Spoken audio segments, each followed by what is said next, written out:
이제야 올리는 이 영상은 올리기까지 참 오랜 시간이 걸렸는데요. 싱싱이가 아픈 증상을 보이기 시작하던 때인데 다시 봐도 가슴이 아프네요. 수의사쌤에게 정확한 증상을 보여드리기 위해 영상을 찍었었어요.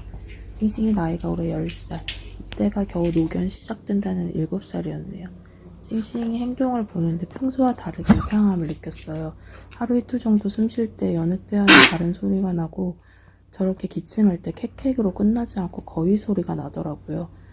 병원 가서 혈액, 초음파, 엑스레이, 화학 반응, 전해질 검사까지 종합검진을 받았고요. 수의사쌤에게서 상상도 못한 얘기를 듣게 됐죠.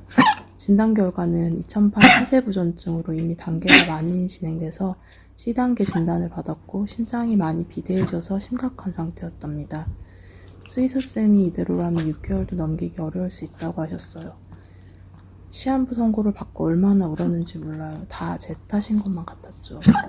얼마나 아팠을까, 왜 여태 몰랐을까, 뭘 잘못해서 병에 걸린 건지 스스로를 자책하고 계속 죄책감에 시달렸답니다. 그렇지만 싱싱이를 잘 보살펴야 하기 때문에 정신을 차려야 했어요.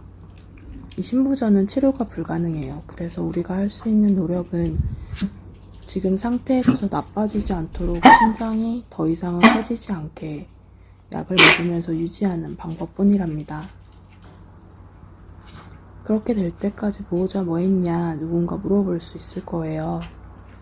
간략히 이 병에 대해 말씀을 드리면 심장에 있는 판막이 제대로 작동하지 않아서 혈액 역류가 발생되고 심장이 점점 비대해지면서 그로 인해 기침, 호흡 곤란 증상이 생겨요. 심해질 경우에는 폐에 물이 차는 폐수종까지 발생돼서 생명이 위험해져요. 심장병은 증상이 나타나지 않을 가능성이 높아서 보호자분들이 질환이 있다는 것을 알기는 꽤 어렵다더라고요.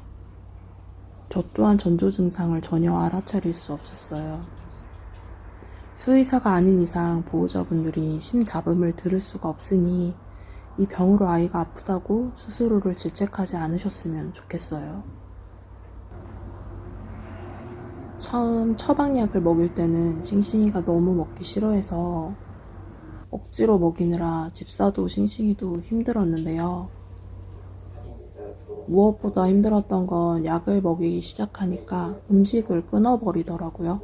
5.5kg였던 몸무게가 2주 사이에 2kg가량이나 빠져서 병원에 다시 갔고 더 나빠진 건 아닌지 검사를 또 해야 했어요. 게다가 약을 먹는다고 상태가 바로 호전되지 않아서 걱정과 불안감으로 하루하루를 보냈어요.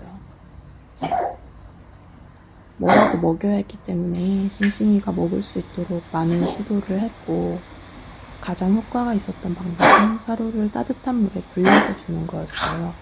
습식사료, 간식, 고기, 밥, 과일도 줘봤는데 소용이 없었어요.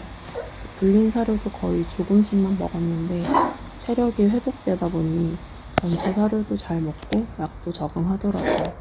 이 과정이 한 달 이상 걸렸어요. 혹시 우리 강아지에게 이런 일이 생긴다면 포기하지 마시고 아이에게 맞는 방법을 꼭 찾으시길 바랄게요. 괜찮아. 싱싱이가 심장병 진단을 받은 지 벌써 2년 4개월이 됐어요. 그동안 많은 변화가 있었고 저희만의 루틴도 생겼죠. 아침 저녁 잊지 말고 약을 먹이고 살이 찌거나 빠지지 않도록 체중 유지하고 심장병은 변화에 취약하기 때문에 아이가 흥분하지 않도록 주의해야 해요. 그래서 너무 덥거나 춥지 않게 온도 조절도 꼭 필수고요. 장거리 여행도 추천하지 않아요. 근거리 가셔도 중간 휴식은 필수예요. 싱싱이 없는 1박 2일은 2년 4개월 동안 아니 앞으로도 꿈도 못 꾸지만 얼마나 남았을지 모르는 이 귀한 시간들을 행복하게 보내려고 합니다. 강아지를 키우시는 분들께 뭔가 좀 이상하다 싶으면 지체하지 마시고 병원을 꼭 가셨으면 좋겠어요. 아픈 곳이 없다는 걸 확인받으면 안심이니 다행이고 그게 아니라면 아이가 조금이라도 고통스러운 시간을 보내지 않도록 조치가 가능하니까요.